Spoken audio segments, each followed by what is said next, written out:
Juda o'rinli savol bo'ldi. Qarang. Hozir siz shashlik yeb o'tiribsiz, a? Uyda ayolingiz nima yeyapti? Erkak kishi nima yesa, ayoliga ham shuni yedirish kerak ekan. Ofitsiant, Nima akalar? menga 4 ta shashlik qo'ying saboy. Juft halolimga. Xo'p bo'ladi. Meni ham xotirimga 4 ta qo'ying, mazza qilsin. Menga ham 4 ta qo'ying. Kimga juft halolingami? Ha. Qo'ying. Mayli, ayolingizga shashlik olib berdingiz. Lekin ota-onangizgachi? Ota-onangizga oxirgi marta qachon shashlik olib berdingiz? Eslay olasizmi?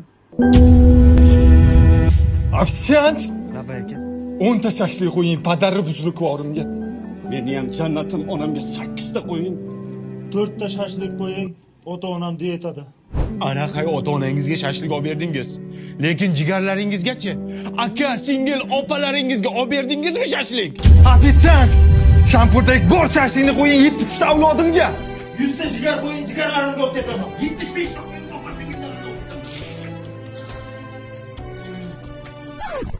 Qalay marketing? Zo'rmi?